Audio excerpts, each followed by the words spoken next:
2 out of every 3 Christian kids will leave the faith while in college, even in their first year. Did you know that one of the biggest reasons why they left was because they thought there was no proof that God exists?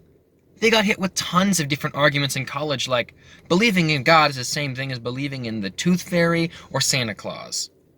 There's no proof in any of them, so why do you only believe in God and not the other two? Can we even prove a God exists? We can't see him through a telescope or perform experiments on him to see if he's there. So how do we prove that he exists? One easy way to prove God exists is by proving that he is the only thing that could create the universe. First off, we'll start with the Big Bang. The Big Bang, according to just about every scientist on planet Earth, is the beginning of the universe. The cool part is that the Big Bang is an action or an effect. We all know that the law of cause and effect, right? If there's an effect or an action, something needs to cause it. It's like a trigger man to an explosion, for instance.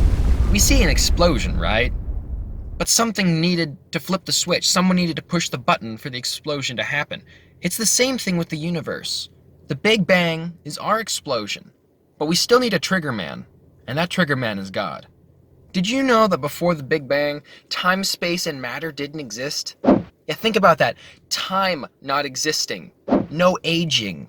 There would be no matter, which is basically everything that makes up physical objects. Like cars, people, buildings, houses, trees, even air. Air is made up of matter. So none of it existed yet. Whatever caused the universe isn't made up of any of it. He isn't physical. What about no space existing? This is probably one of the coolest ones. Space. Like the distance between me to the phone right now. That did not exist. And if you don't have any space, just think about this. You would literally be everywhere at once.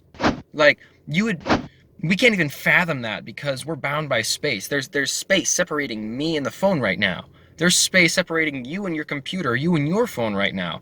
If it didn't exist, or whatever caused the universe to exist, whatever caused the explosion, was literally everywhere at once. So for recap, we need something to cause the Big Bang that has no age, it isn't physical or made up of matter, and is literally everywhere at once. Do you know who this sounds like?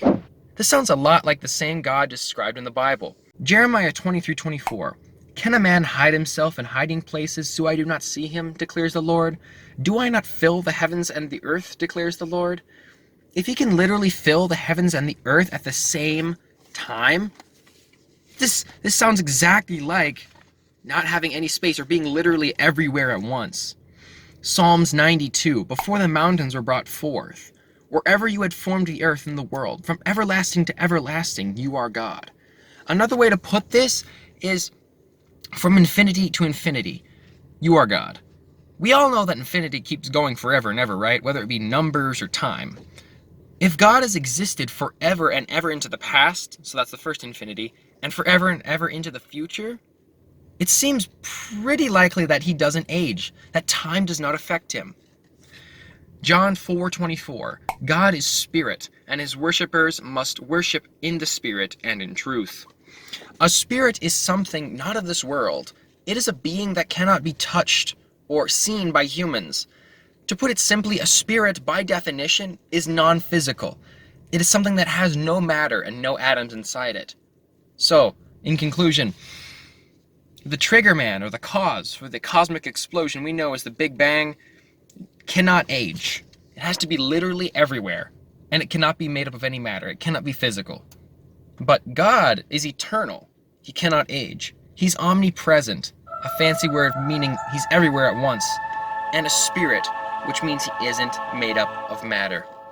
They are the exact same thing, guys. Our God created the universe, and we can literally prove that through the Big Bang. There was no other person, no other being that could create the universe. Please like and subscribe so I know that you enjoyed the video I got today, so I can reach more people. It's very simple to prove all Christianity true. People just need to know the answers.